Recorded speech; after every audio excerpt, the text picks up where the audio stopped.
পাতলা প্যাকেট আছে, এই যে পাতলা প্যাকেট একটা আছে।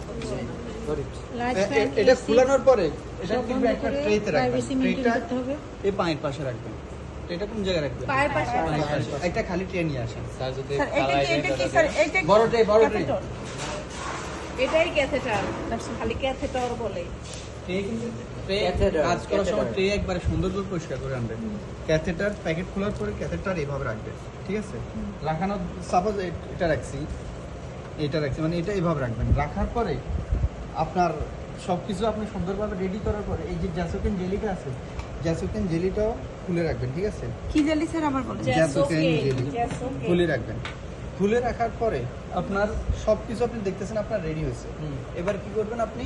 আরেকটা জিনিস আপনার কনসেপ্টটা সাথে রাখবেন, ঠিক আছে? আমরা এখন কাজ করার সময় যেন কোনো বিচ্যুতি না হয়, সেই জ্যাসোকেন জেলি। আর ভুল হোক, আর পড়াশোনার ক্ষেত্রে একটু ভুল হয়, ঠিক আছে? এরপরে অনুমতি দেওয়ার পরে আপনি সবকিছু রেডি করছেন, রেডি করার পরে আপনি গ্লাভসটা পরে নেবেন, ঠিক আছে? গ্লাভসটা পরে নেবেন। গ্লাভসটা পরে নিয়ে আপনি আপনার মতো ওপেন করবেন।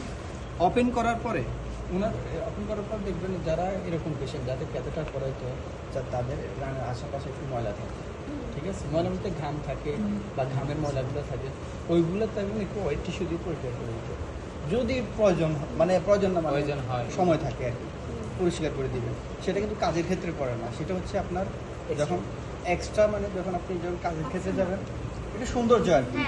মানে আপনি কাজ ক্লিন থাকলে নিজে পরিষ্কার পরিচ্ছন্ন ওইটা ক্লিন ব্যাগ লাগবে না স্যার, আগে ক্লিন করে নিব, এতে নেবেন না, সেটা না, আগে ক্যাথেটার আগে কি পরিষ্কার করে নেব জায়গাটা। হ্যাঁ, পরিষ্কার করে নেবেন। পরিষ্কার করে নেওয়ার পর আপনি দেখবেন তো আপনার ইউরিনের নালী কোন পাশে আছে, মানে প্রস্রাবের নালীটা দেখবেন। আপনি প্রস্রাবের নালীটা কি ছোট না বড় সেটা দেখবেন, ঠিক আছে? প্রস্রাবের নালী ছোট বড় কেন দেখবেন? আপনার হচ্ছে প্রস্রাবের নালী দেখার কারণ মূল উদ্দেশ্য হচ্ছে আপনার ক্যাথেটার বিভিন্ন সাইজের আছে, 14 সাইজের আছে, 16 সাইজের আছে, 18 সাইজের আছে, ঠিক আছে? এটা মনে হয় 16 সাইজের, এটা মনে হয় 16 size। 16 জি স্যার, এদিকে লেখা আছে। এই যে 16 সাইজ, যত 16 সাইজ, যত বড় হইবে তত চিকন। এটা 16 সাইজের, ঠিক আছে? 14 সাইজের হয়, মানে 14 সাইজ মানে চিকন, মানে যত উপরে যাবে তত মোটা এটার ক্ষেত্রে, ঠিক আছে? আর ওই বাটারফ্লাই অথবা শিজের ক্ষেত্রে হচ্ছে যত বড় যাবে তত ছোট, বড়, যত উপরে যাবে যত নাম্বার বাড়বে তত ছোট, আর যত ছোট নাম্বার হবে তত বড়। তত বড়। আর এখানে হচ্ছে কি যত ছোট তত ছোট, এভাবে আর কি সিস্টেমটা। আবার এটা তো অনেক সময় আর হচ্ছে এই জিনিসটা আমি ক্লিয়ার করে দিই একটু। হচ্ছে এটা হচ্ছে আপনি সাইজটা কেন মেনটেন করবেন, কারণ হচ্ছে কারো প্রস্রাবের লাইনটা একটু মোটা থাকে, আর কারো থাকে এটা ছোট জন্য চিকন। ওই কারণে আপনারা আগে দিই জেনে নেব, আসলে দেখে নেবো আর কি, একটা আইডিয়া করে নেবো, একটু কম হতে পারে বেশি হতে পারে, তার জন্য কোনো সমস্যা নেই, বাট যেন একটু আশেপাশে থাকে, ঠিক আছে? এরপরে কাজ কি? এরপর হচ্ছে গ্লাস করে নিয়ে আপনি ক্যাথেটার নেবেন। ক্যাথেটার ধরুন এই ধরুন এইটা প্যাকেট আগাটা এইখানে একটা হচ্ছে এই কাটা জায়গা আছে, কাটার জায়গাটা ছিঁড়ে ইয়ার উপরে ধরে রাখলাম। কিসের উপরে?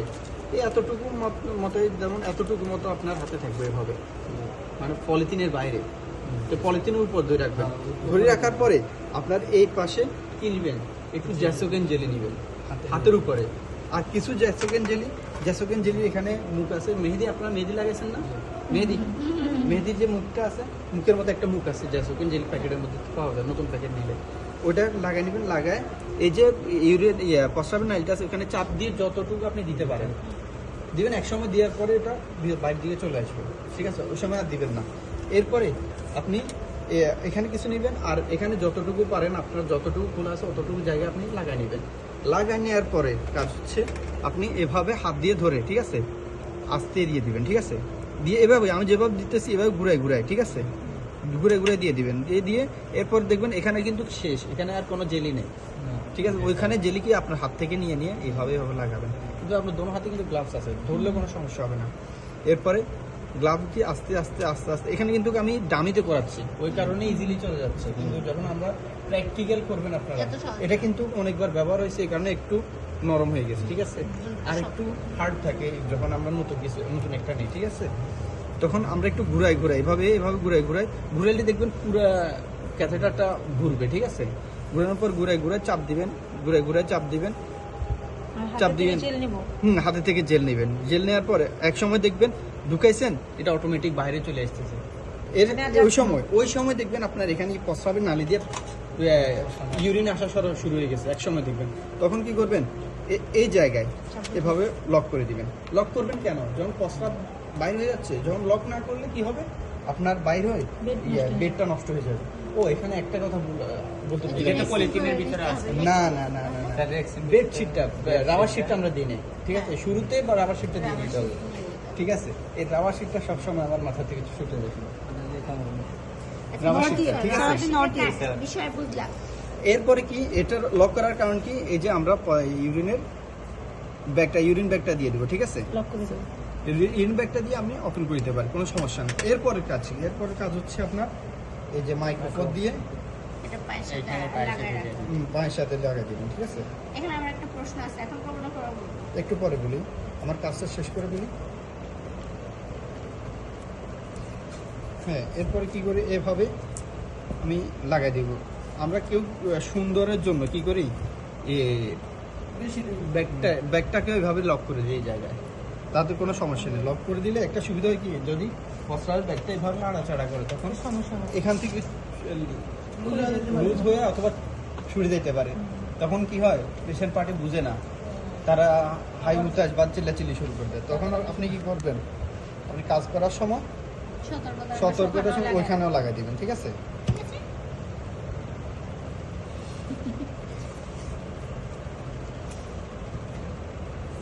এভাবে লাগাই দিবেন।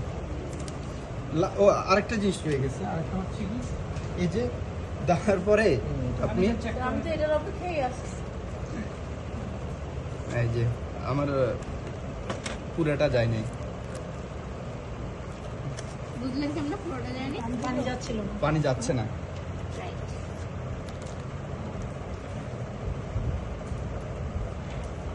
আচ্ছা, এখন তো এটা ঢুকতেছেই না। ওদিকে বড় হয়ে গেছে। আচ্ছা, যাই হোক, এভাবে ঢুকাতে হবে, ঠিক আছে? এরপরে কি করতে হবে, আপনি এটা নতুন নিলে ভালো হতো আর কি, পুরানটা দিয়ে কাজ হচ্ছে না। এরপরে এখান দিয়ে দিলে ওই যে সেম ওই সময় দেখালাম, তাহলে হ্যাঁ, লক হয়ে যাবে। এখানে লক হয়ে যাবে, ঠিক আছে? যত টানাটানি করবেন আপনি আসবে না, কিন্তু যখন মানুষকে দিবেন তখন টানাটানি করবেন না, ঠিক আছে? আসলে সেনসিটিভ। হ্যাঁ, খুবই সেনসিটিভ। তাহলে স্যার এই পানি এইটা জোরে দিয়ে- যদি টান দেন, শেষ। কোনো কারণবশত থেকে এদিকে চলে আসবো, তখন ব্লিডিং হওয়া শুরু হয়ে যাবে, ঠিক আছে? স্যার, এই ব্লিডিং কখনো বন্ধ হবে না, আপনার বড় স্যার। বন্ধ করার কৌশল আপনারা জানেন না। স্যার তাহলে ঠিক এটা আছে? পানি এই পানিটা আপনি আবার টান দেবেন। খোলার সময় কি করবেন, এই জায়গায় এটা রাখবেন, অটোমেটিক পানিগুলো চলে আসবে, ঠিক আছে? এদিকে চলে আসতেছে, দেখতেছেন? অটোমেটিক চলে আসবে। ক্যাথেটারটা যখন খুলবো তখন তখন এটা খুলবে, তখন এভাবে দিবেন, খুলবেন, খোলার পরে অটোমেটিক টান দিবেন, চলে আসবে। তো স্যার, এটা অনেক বৈজ্ঞানিক বিশ্লেষণ। এখন স্যার আমার এটা দিয়ে আমরা হ্যাঁ, বন্ধ করলাম প্রশ্ন কেন? বানান। আচ্ছা, এখন আমার প্রশ্নটা হচ্ছে, এটা কি শর্ট? এটা আমার হাতে দিন। এই যে ক্যাথেটারটা, ঠিক আছে, এই জিনিসটা আমি কতক্ষণ বা কত দিন ইউজ করা হবে? 100 বছর। কতদিন মানে দিনটা, কতবার? আসলে দিনটা আমরা আইডেন্টিফাই করি কখন, নর্মালি যখন আমরা এই যে একটা পেশেন্টের 3 দিনের মাথায় বা 5 দিনের মাথায় বা 7 দিনের মাথায় দেখি ওটা কথা হওয়া শুরু হয়ে যায়, ঘা বুঝছেন? এইটার কারণে? এইটার কারণে হ্যাঁ। ঘা হওয়া শুরু হয়ে যায়। Expression আপনার হয়ে সেন্সিটিভ একটা জায়গা, মুখের ভিতরে যদি কোনো কিছু আপনার 2 দিন থেকে 3 দিনের মাথায় থাকে, তখন দেখবেন ওই জিনিসটার কারণে তো আপনার মুখে ঘা হওয়া শুরু হয়ে যায়। ওই কারণে আমরা 3 থেকে 7 দিন বলি, 3 থেকে 7 দিনের মাথায়। কেউ 1 মাসে রাখে, 2 মাসে রাখে। হ্যাঁ, রাখে কিন্তু ওনার চেঞ্জ কষ্ট করে হয়। করে না। চেঞ্জ করে না, ক্যাথেটার স্যার এটাও তো চেঞ্জ এটাই করে, তো ব্যাগও catheter। চেঞ্জ করে, হ্যাঁ ক্যাথেটারও চেঞ্জ হ্যাঁ, করে। ক্যাথেটার বলছি আমি, একটা ক্যাথেটারের কথা বলছি। একটা ক্যাথেটার কতক্ষণ একটা রাখা যাবে? catheter। ও 3 থেকে 7 দিন পর্যন্ত ব্যবহার করতে পারবেন। স্যার আমার একটু প্রশ্ন এরপর আছে। আবার হ্যাঁ, চেঞ্জ বলেন। করে। স্যার এটা ঢুকাইলে কি ব্লাড আসতে পারে কোনো? না, ঢুকেলে ব্লাড আসবে না, যদি ওই জায়গায় আপনার ইউরিন মিক্সড ব্লাড থাকে ওইগুলো আসবে, মানে আপনার ইউরিনারি ব্লাডারে যা যা থাকবে তাই আসবে। স্যার আমার এক রিলেটিভের ব্লাড আসছে। ওনার হয়তো ইউরিনারি কিডনি ব্লাড থেকে যাই আঘাত না, হয়েছিল। কিডনিতে, এখানে কিডনির কোনো নালী নেই, কোনো কিডনির নালী নেই, সেটা হচ্ছে ইউরিনারি ব্লাডার। ব্লাডারের পরেই তো kidney। কথা শেষ করে দিই। ইনফেকশন হয় না? ইউরিনারি ব্লাডারে যে জায়গায় আপনার ইউরিন জমা থাকে ওই জায়গায় যাবে, ঠিক আছে? যে জায়গায় ইউরিন জমা থাকবে ওই জায়গায় যাবে, অন্য কোথাও যাবে না। ইউরিনের আপনার কিডনি থেকে ডিরেক্ট ইউরিনে প্রস্রাব আসে না, ইউরিনের আলাদা নালী আছে, আর স্যার ওই যখন বুঝবো যে প্রস্রাব আসছে তখনই তো আমি বুঝে যাবো যে এটা ব্লাডারে ব্লাডারে গেছে। গেছে। আর ব্লাডার সাপোজ এরকম একটা এরকম একটা ব্লাডার ইয়ার মতো আর কি। এটার এক নালী ধরন, এটা গেলে এই জায়গায় ধরুন উপরে বেরোলো, এটা এভাবে বাঁকা হয়ে যাবে, এটা কখনো অন্য জায়গায় গিয়ে ঢুকবে না, ঠিক আছে? ওটা ব্লাডার মধ্যেই থাকবে। আচ্ছা। ব্লাডারটা কিরকম, আপনারা গরু জবাই করলে গরুর পাকস্থলীটা দেখছেন সবাই, পাকস্থলী যে জায়গায় আপনার বুড়ির ইয়া থাকে, একটু বুড়ো মানুষের এর মধ্যে যে বাঁকা বাঁকা হয়ে থাকে, ওই যে আপনার পেঁচানো না, ক্ষুদ্রান্ত বৃহদন্ত হ্যাঁ হ্যাঁ, আমি সেটা বলি না, যেটা বৃদ্ধ মানুষেদের চামড়া কুচকায় থাকে, হ্যাঁ। ওই রকম কুচকানো থাকে। হ্যাঁ, ঠিক আছে। প্রস্তাব যখন স্যার, আমরা ধরে এই যে আমরা ডিস্টিল ওয়াটারটা কেন বুড়িটার মধ্যে একটা পার্ট আছে এই ডিস্টিল যে ওয়াটার, ওয়াশ করার জন্য না ডিস্টিল ওয়াটার দিয়ে এটা ফুলে যায়, এটা ফুলার জন্য দিই। এই বেলুনটা, এটাকে বলে বেলুন।